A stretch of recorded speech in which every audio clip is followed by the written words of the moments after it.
Assalamu alaikum wa rahmatullahi wa barakatuh. So as you can see, Mahad and I are taking turns being sick. So last week I was sick, so it was just Mahad, and this week he is sick. So it's just me today, alhamdulillah. So you guys can just take a second to make dua for him because he's not doing very well. I think that sometimes the male sickness is stronger. It's like a stronger sickness. No. بسم الله الرحمن الرحيم والصلاة والسلام على رسوله وعلى آله وأصحابه أجمعين. So last week you guys concluded with, from what I understand, wal asri, right? That's where you guys got to? Okay, awesome. So this week we will begin with innal insana lafi khusr. So the second ayah of Surah Al-Asr. Okay? Well, let's just backtrack a little and let's look at the entire surah.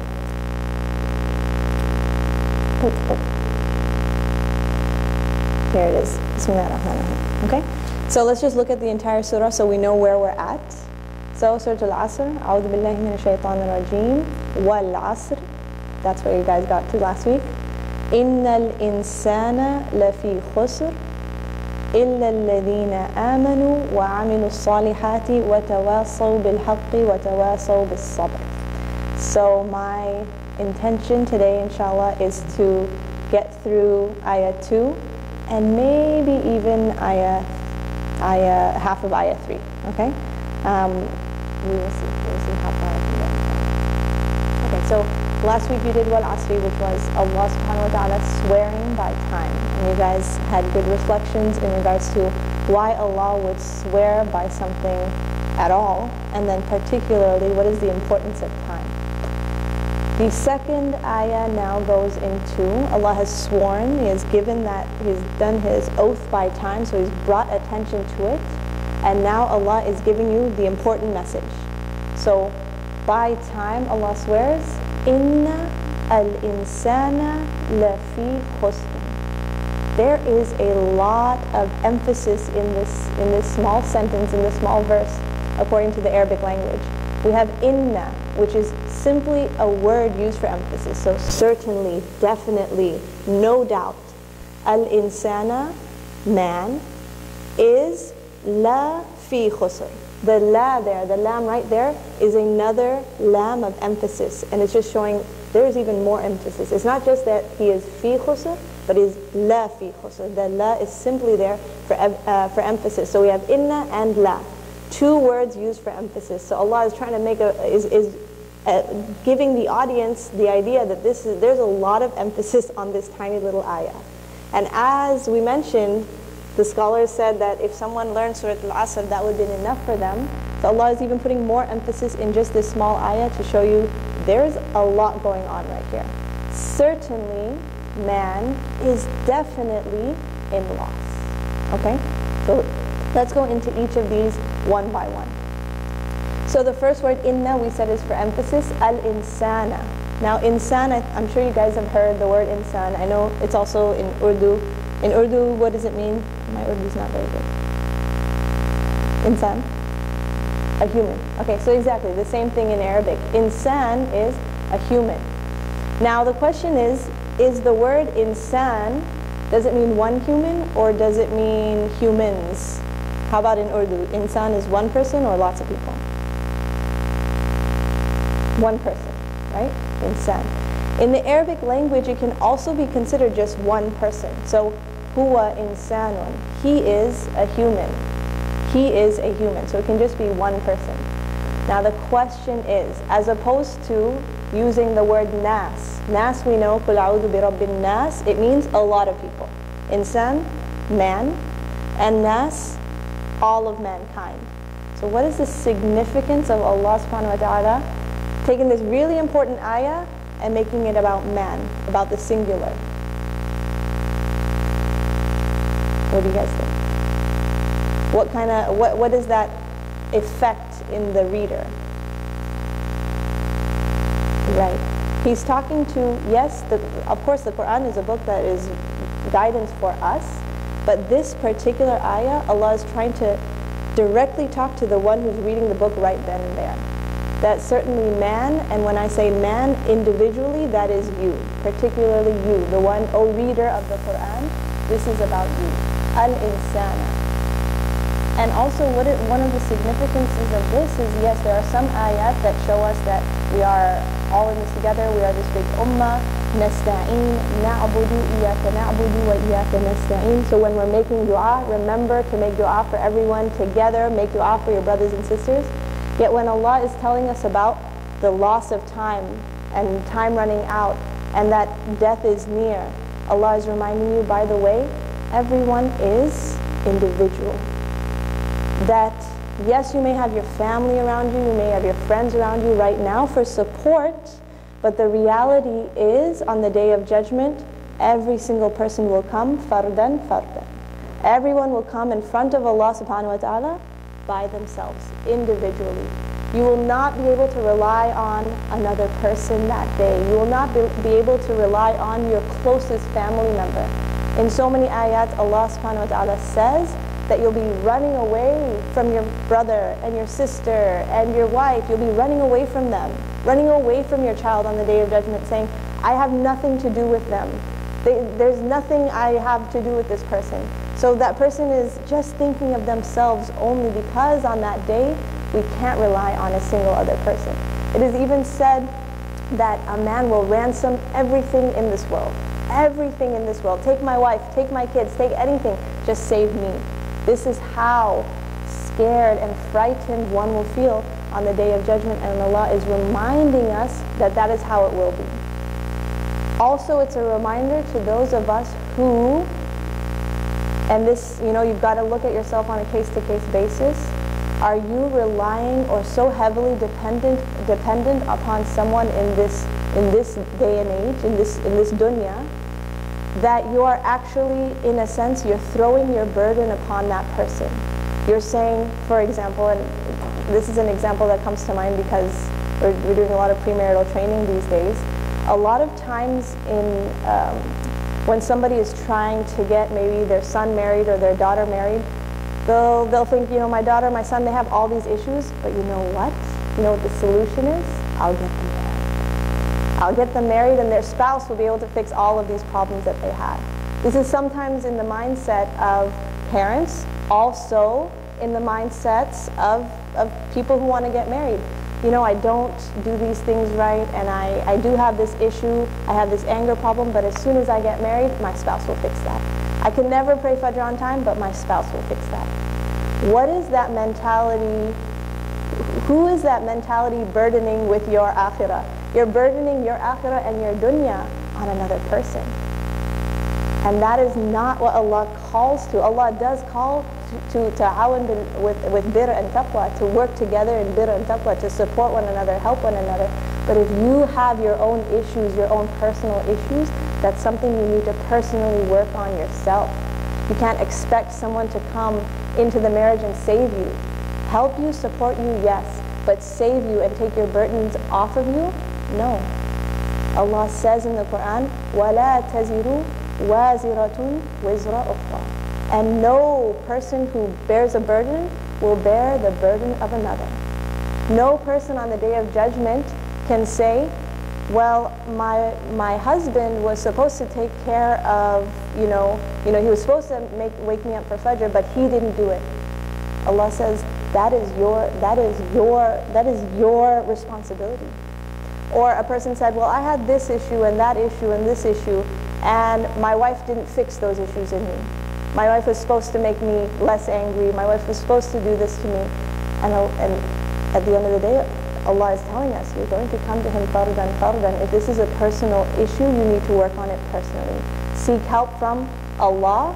وَاسْتَعِينُوا بِالصَّبْرِ وَالصَّلَاةِ. Seek help in patience with salah through Allah, and then seek support from others. Seek a mediator. Seek a counselor out. So rely on Allah, make dua, seek help from outside, but know that ultimately your own inner spiritual healing is between you and Allah. You cannot throw that burden upon another person. We cannot be a society who says we're throwing that burden onto our siblings. Like someone has, even to the point of someone might have anger issues or whatever issues they have, you cannot throw that burden upon someone else. Seek help with them, but at the end of the day, you are responsible for your own inner healing. And of course, I'm not talking about specifically someone actually has a medical condition. Obviously, then, there is the support from the family that is very high. There's extreme dependency in that case. But in cases where you know you are not of the people who the pen is lifted, you are not of the majnoon, those who are unable to control their actions, then those people, their burden of their own sins and their own actions are upon themselves. So Allah subhanahu wa ta'ala is reminding us, إِنَّ الْإِنسَانَ لَفِي خُسْرٍ. Every man, woman, individual who has past the age of puberty, that is you. The responsibility of your actions are upon you, and you will come to Allah subhanahu wa ta'ala on that day without being able to throw your burdens or your sins or anything upon another person.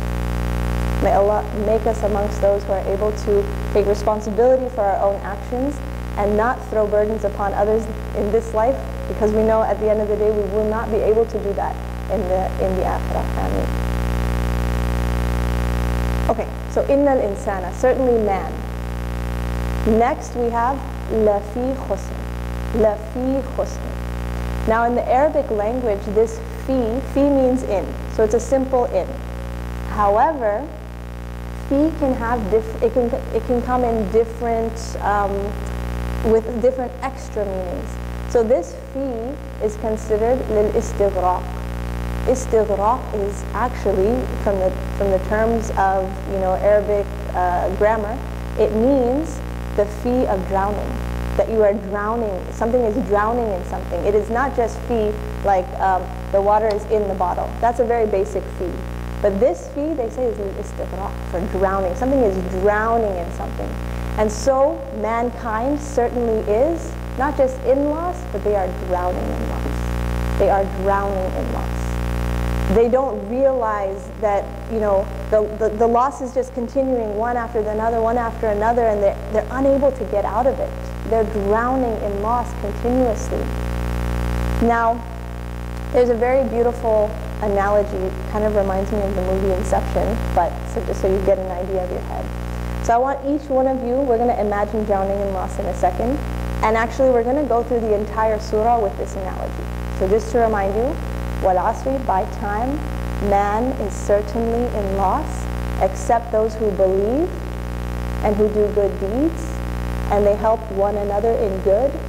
وَتَوَاسَوْا بِالْحَقِّ, they help one another in truth, and they help one another in patience. Okay, so remember the meaning of the surah, and we're going to go through this analogy of drowning in loss. So, each one of you imagine right now an entire car, an entire van full of all of your loved ones. Full of all of your loved ones, your loved ones of your family, of your friends, the important people in your life. You're all in this van, and you are in the driver's seat. Except everybody in this van is fully asleep. Every single person is fully asleep. You were asleep yourself just a second ago. When you finally wake up and come to consciousness, you see that everyone is fully asleep. All of your family members are fully asleep. And guess what? The car is going over a cliff into water. It's about to hit into water. Now, what would you do at that moment? What do you need to do at that moment? First of all, you've woken up. You've woken up, which means, from the analogy of life, you've realized that this is a very limited amount of time.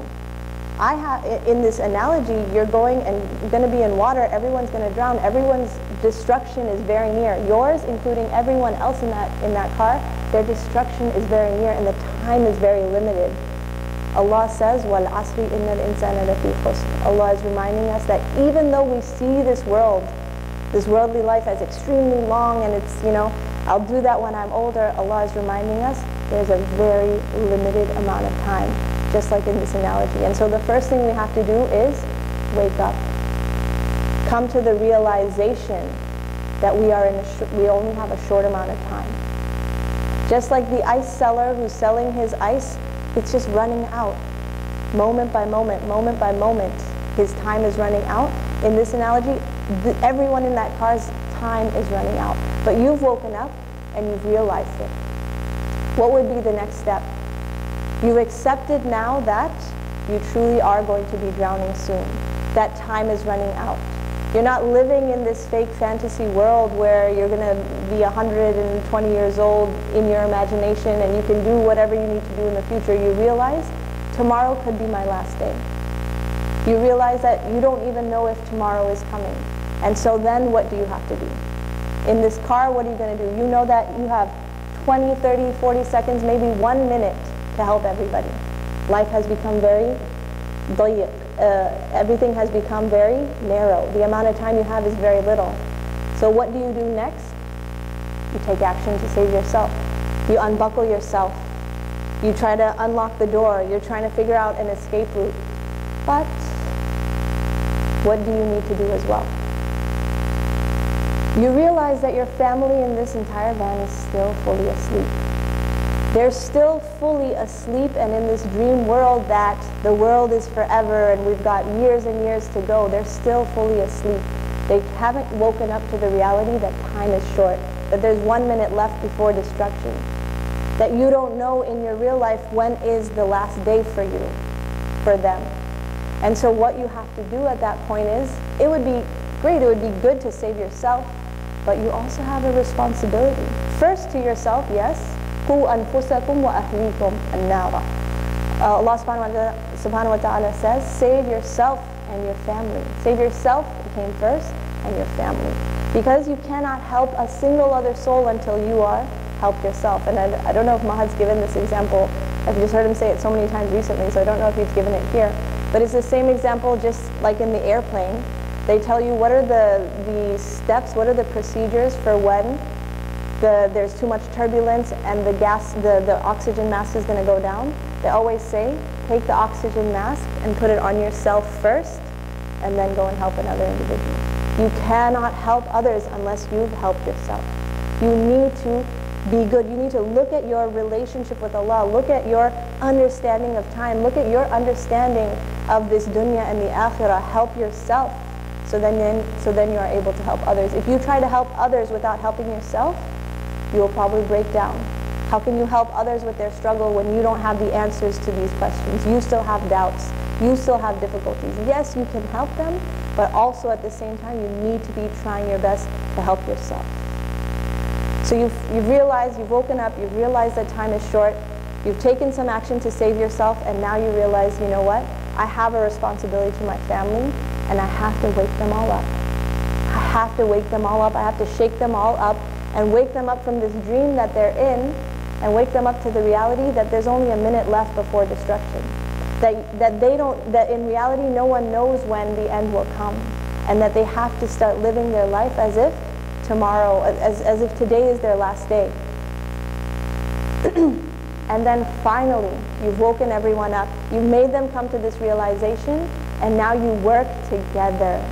You work together. Are you going to be able to get everyone out of that car alone? No. You had to wake them up. They came to that realization, and you come up with a quick plan of how we're going to get every single one of us out. Everyone seatbelts off. Everyone unlock the doors.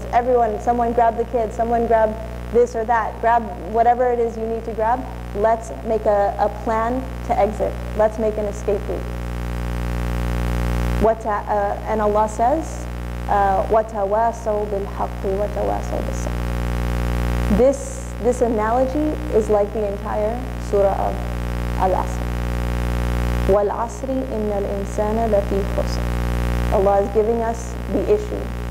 By time, man is certainly in loss. There is no time left. إِلَّا الَّذِينَ آمَنُوا وَعَمِلُوا الصَّالِحَاتِ.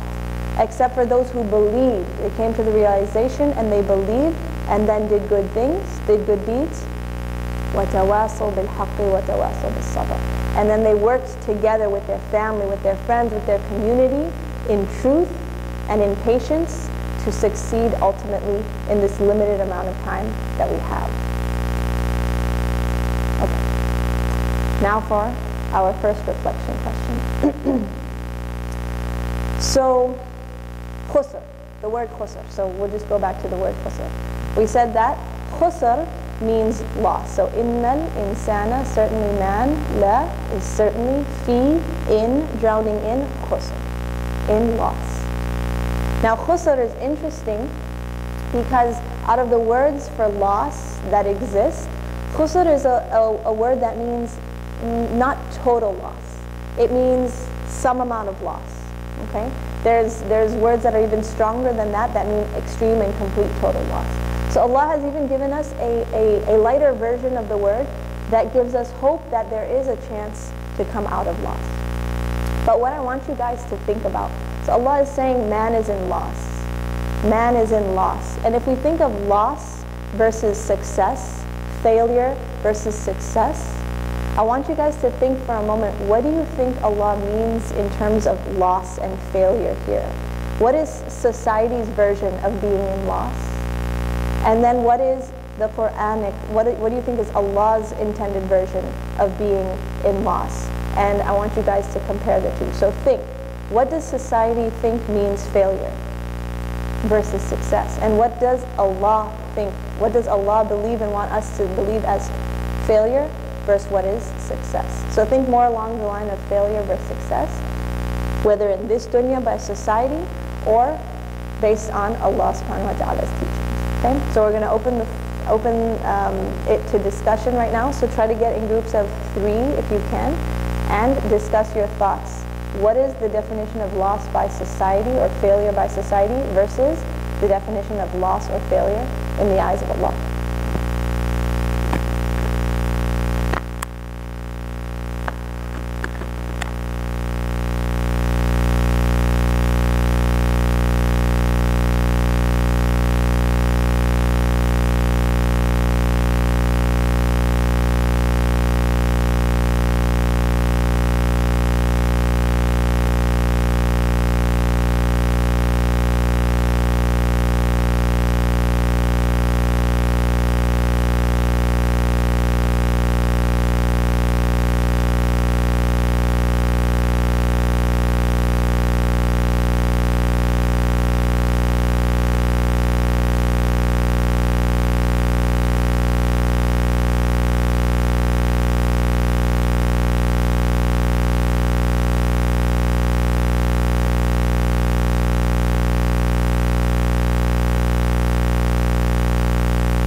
right, do you guys want some more time to discuss? No? Okay. All right. I heard a lot of good discussion. So I hope you guys are able to say those things out loud. Actually, I'll give you guys the mic. Okay, so from the brother's side, who would like to share?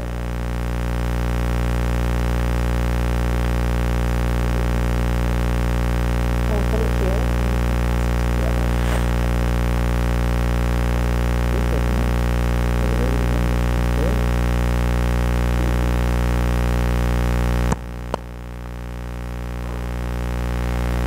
Assalamu alaikum. When I think of loss, I think like when you lose something, then you can't really find it. And like if you lose time, then you can't really find it. If you lose it, then you lose it. And like when you put stuff to later times, then you just lose time, and then you just skip the time. MashaAllah. MashaAllah. What is your name? Hayyan. Hayyan. Okay. Very good. Hamza, you taught him well. MashaAllah. Hamza is one of our students who went through the entire QRC, Quran reflections and contemplation curriculum at Bayana Dream. So you taught your brother well. MashaAllah. Excellent point. Time is one thing, and this kind of goes on a slight side tangent, that there are so many things in this life that we can lose, but we can easily get them back or a replacement. So you lose your car keys, yes, it's very traumatic, but you can go to the car person and get a new set of keys. So you've lost them, but you've got this, essentially the same thing back. You can lose and have a bad grade on an exam, but then you can get a good grade on the exam and let it even out, and so you're able to gain that back. Even something so as bad as trust, it can be for some people gained back. So you can lose trust and you may be able to gain trust back. However, if there is a moment in time, a second in time that you lost, can you ever gain that back? No. It is one of the few things in this world that you cannot gain back. So excellent. Jazakumullah khairan. There's a mic on that side and a mic on this side. So I want one reflection from the sister's side.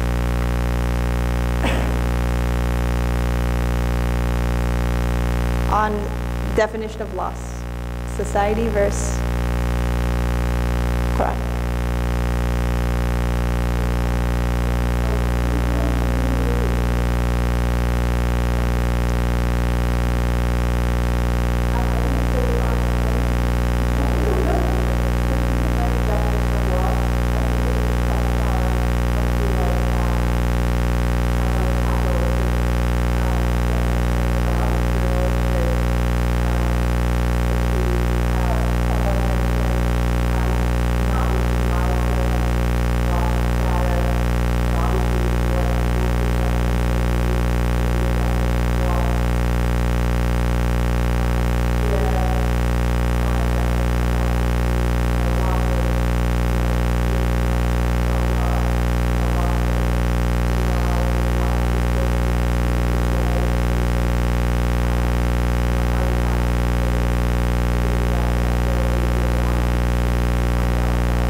Beautiful, mashallah, absolutely beautiful. Do you have something to add?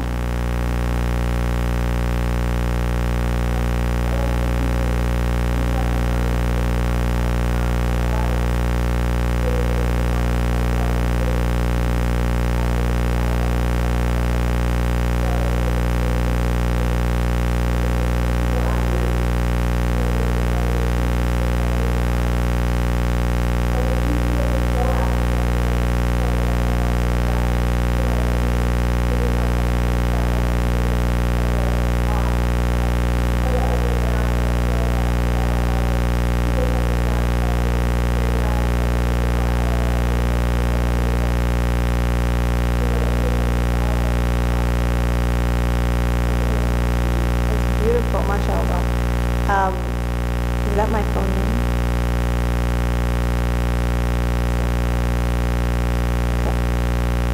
Okay. Okay, excellent. Sorry, what was your name in the back? Nabila, okay. Excellent reflections, and I'm going to piggyback off that in a minute on the next slide. And that is an amazing reflection also from Hamna.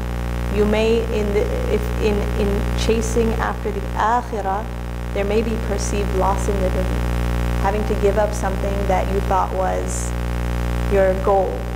But if that goal doesn't necessarily fit with the principles of the Sharia, you may have to give something up in this world. So others perceive it as a loss, but you know inside, you know deep inside, that this intangible thing that people can't see, I know this is a gain for me in the hereafter. I know this is a gain for me with Allah subhanahu wa ta'ala. Okay.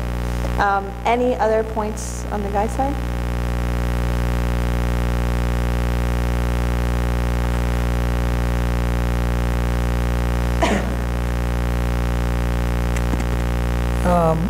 I mean, pretty much the same thing what everybody said. Since I got the mic, I'll just reiterate what's been said. There's one thing about the Quranic definition of loss. I would say, you know, a lot of the time in this dunya, we always like worry too much about, you know, making this amount of money. By this time, I should have this much money in my bank account to be able to have a, you know, strong retirement and things like that. So which is perceived as, I think from the societal perspective, as a success and maybe a well-rounded person. But by doing so, sometimes, you know, you're doing too much work, staying at the office too late. By doing so, you're actually taking some of the rights from your family members and maybe spending some time at the masjid and things like that.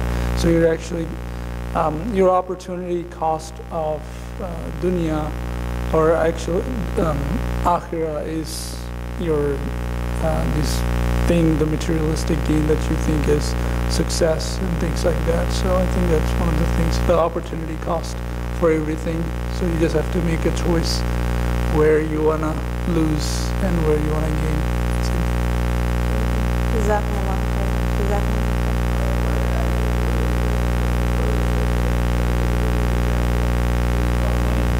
Like, you know, money is like, I think we all can understand, right? So he's saying how when, for example, in interest, for example, like, you know, our perception of loss and gain, right? He said the one who is successful is the one who follows the Prophet and Allah. And in terms of money, like, you know, we engage in interest, and perceptually we think, oh, we're getting more and more money. But in reality, we're actually in loss because, you know, of the act of, you know, interest. But then the other example he gave was like sadaqah, right? Which is like we're giving money away, and perceptually we're thinking, oh, we're losing money. But in reality, we're pleasing Allah, and, you know, in turn actually gaining. So I thought that was a really good example. So. That's amazing. And examples are sometimes, examples is what really hits home. So that example of interest, that, you know, if we're only concentrated on this life, and though we may know some of the rulings that will affect our lives in the akhirah, if we cannot, we're unable to see that end result in our mind, if we're unable to visualize that end result, that this action right here today, which seems so minimal, 1.2% interest, so minimal, it's not going to affect me, you know, in the hereafter. Yet we know Allah subhanahu wa ta'ala says what He says about riba, that Allah has cursed a war upon the one who engages in this transaction. And so what looks like a perceived gain, even minimal gain in this life, we know that it is ultimately going to be a harm for us in the akhirah. So to take those few steps, which may seem silly to some, that you're going to go to the bank and say, I don't want interest coming onto this account, and they look at you strange and say, why don't you want extra money? And you say whatever you need to say, and in your heart you know that, alhamdulillah, I am free from this, and I am gaining in the hereafter. And sometimes that's the most difficult thing, is to give up something that you desire that is a perceived gain in this world for the sake of Allah. And if you do, then you know that Allah will give you something better in return, whether it be in this life or in the hereafter. Whether it be in this life or in the hereafter, but you know surely, inshallah, we have yaqeen, we have certainty that Allah will give us more in the hereafter. And I love the example of sadaqah. It's a perceived loss immediately. As soon as you give money, it's a perceived loss. Sometimes it's very difficult to look at your entire savings and take out 2.5%, and it hurts a little. You're like, oh, that's a lot of money I have to take out. Or even if it's not a lot of money, it seems like a large chunk. But as soon as that goes out, we got to change our mindset to know this is adding to my bank account, my account in the hereafter. It is immediately adding to that account, and even most likely going to give you benefit in the dunya. Most likely going to give benefit in the dunya. There are countless stories where you hear of people who, their business is failing, and immediately when they are in a state where they are unable to give, they give in sadaqah, and they say, my business started doing well. Because in a time where you perceive that I am in a desperate state, and then you give more, which from any business perspective, any businessman will look at you and say, what are you doing? You're losing money already in your business, and now you're giving more money in charity. You don't have money to give. And then Allah puts barakah in that business. Allah puts barakah in whatever endeavors you do. And so while it may be the most difficult thing, sometimes there's a person, a homeless man on the side of the road, and you look in your wallet and you've got a $5 bill. I mean, as long as you have other money, sitting at home, in that difficult time where you're thinking, I don't have money to give, I have, these things to pay and that to pay and this to pay.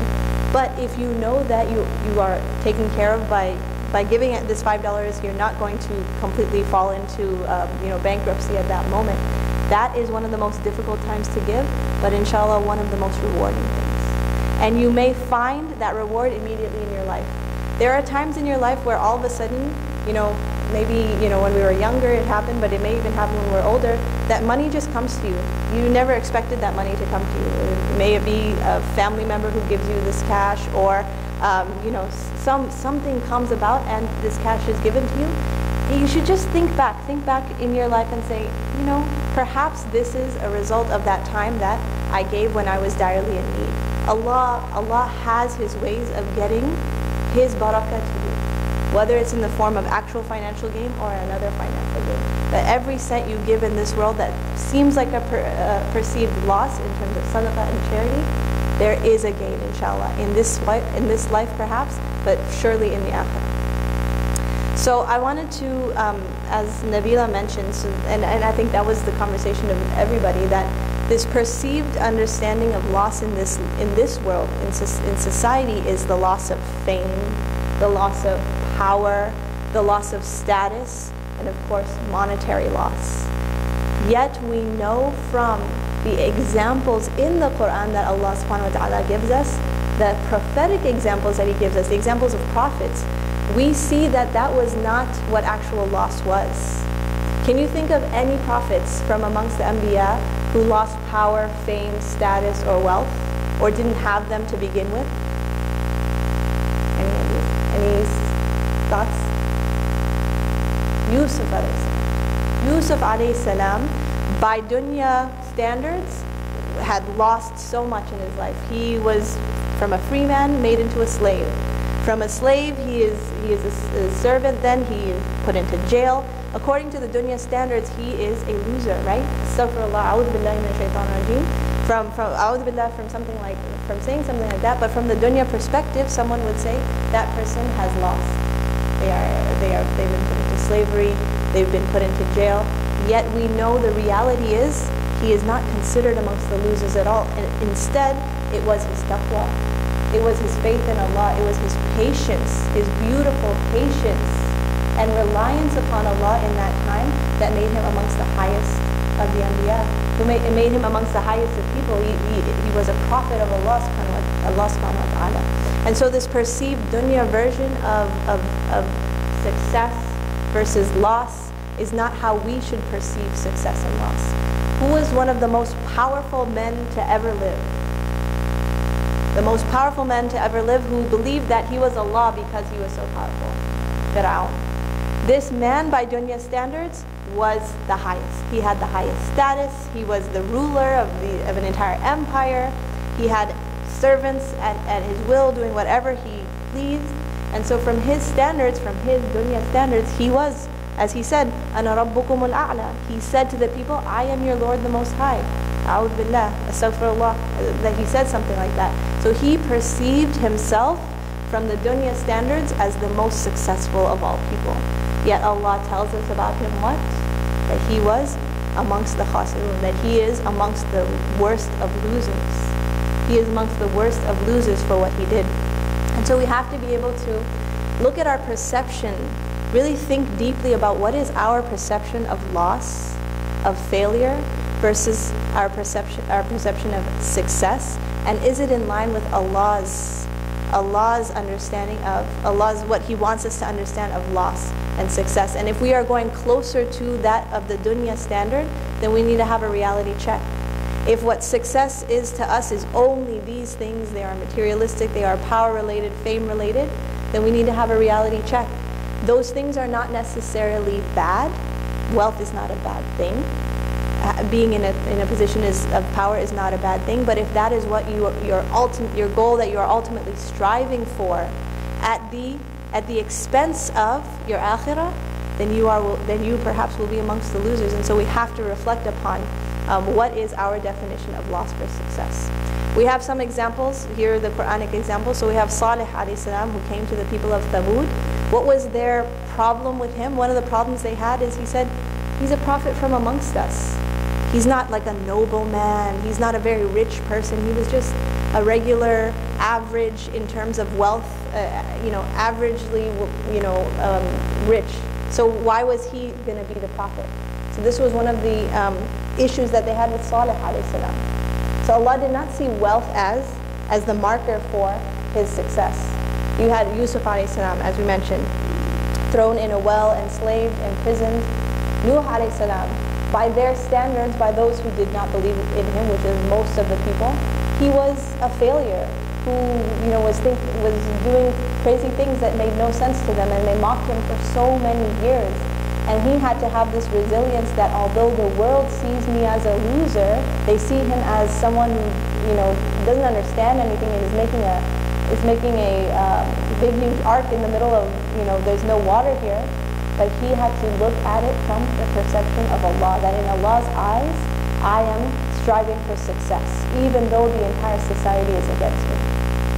Musa alayhi salam, even from Musa alayhi salam's story, we have the fact that he had accidentally killed a man. And so from the perspective of the dunya, it may be that he is an evil person, but we know, and this is just a longer story about the fiqh of crime and punishment, and the difference between harming someone and they die accidentally as a result of harming them, and then intending to kill someone, which is a conversation for another time. As we said, we don't go into fiqh, but you guys can ask afterwards. We have Prophet Ismail and Hajar alayhim as-salam, who you could consider they were homeless in the desert. They didn't have a home. And so from our perception of the dunya, people would say that they were amongst the losers, but we know that they are amongst the successful ones. Then we have the general comparison of the Sahaba and the leaders of the Quraysh. So the leaders of the Quraysh, what was one of the reasons they disliked the Prophet ﷺ and they disliked even the followers? So these are the weak people. These are the slaves. They didn't see any nobility in these people, and so they saw themselves as above them. Their arrogance got the better of them, and so that is what caused a lot of them not to believe in the beginning. That this is perhaps if they had brought a better, more wealthier, more noble person, maybe we would have followed that person. But from their perception, that was not success. The Prophet ﷺ was not success in their eyes.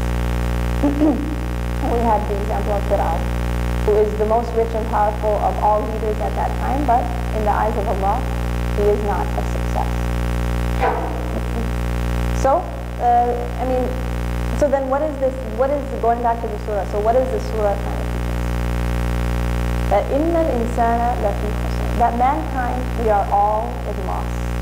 There is there is a dunya type of loss, and there is an akhirah type of loss.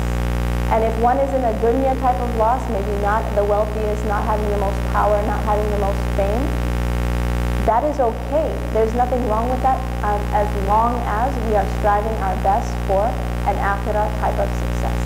We are striving, our main goal is towards the akhirah. And how do we do that? How do we have this main goal towards the akhirah, have our time used towards the akhirah? Well, then Allah subhanahu wa ta'ala gives us those key components in the next part of the surah. So He gives us the second part. You could say essentially that this surah is separated into two halves. وَالْعَصْرِ إِنَّ الْإِنسَانَ لَفِي خُسْرٍ. By time, verily, certainly man is in loss. So Allah subhanahu wa ta'ala in the first half is giving us the problem. This is the issue.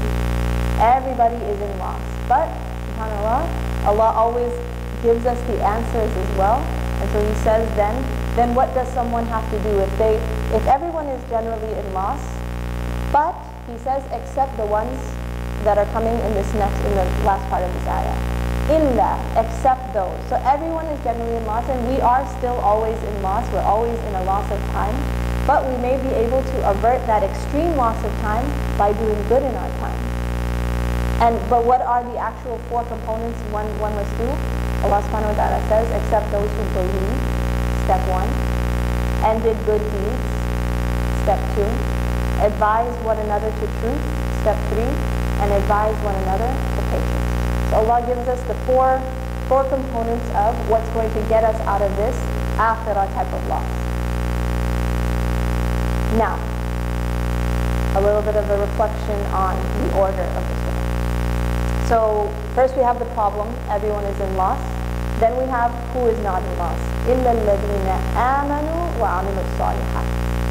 Oftentimes in the Quran, this ayah comes, this الَّذِينَ آمَنُوا وَعَمِلُوا الصَّالِحَاتِ, those who believed and did good deeds. But interestingly enough, almost all the time, it comes in this order. Those who believed and did good deeds. There is no randomness about the order of any word in the Quran. So there's got to be a reason that belief comes before action. So I want you guys to sit down in your groups and try to reflect on the reason that almost in every single ayah where this is mentioned, belief comes and then action afterwards. You guys go ahead. We'll take a couple of minutes and then we'll move there.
بسم الله.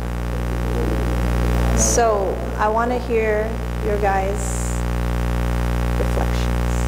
Why do you think in almost every time these ayat are mentioned, belief is mentioned before action?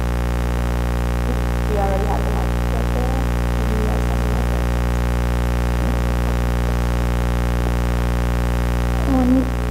When I think of Iman, then like doing good deeds, I think like Iman is like Niyyah, and like your foundation of Islam is all about Niyyah. And like even the Munafiqeen, they could even pray 100 times, they could do anything, but since they don't have any Niyyah, they don't have any Iman, then all their deeds are zero. Allahu Akbar. Subhanallah. This boy, mashallah. May Allah give barakah in this boy's understanding of the deen and make him amongst our teachers, inshallah. Ameen. Excellent, excellent reflection. So we have the idea that إِنَّمَا الْأَعْمَالُ بِالنِّيَّةِ, every single action is by our intention. And if the intention behind an action has no belief in it, then essentially, sure, that action may be good, but is there reward for that? Just as the munafiqeen may do hundreds of prayers, but there be no actual reward in it. So the foundation, the first step is belief. Okay, let's get some more reflections.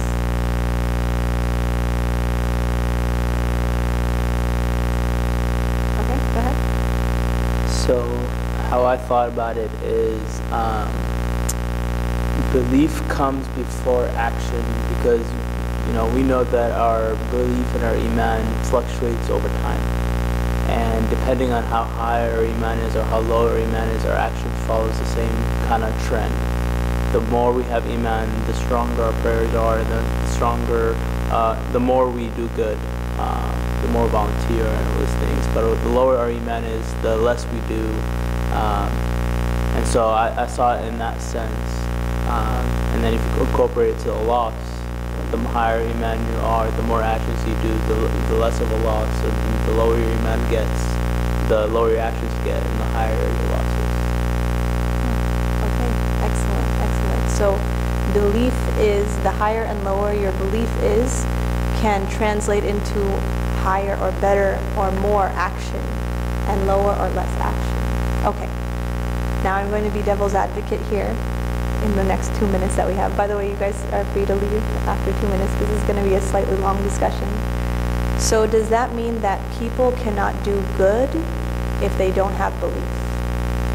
Are there people in the world who do good yet don't have belief? So is belief necessary, like someone has to believe for them to do good? No, right? So the example would be, I'm just going to end the recording here.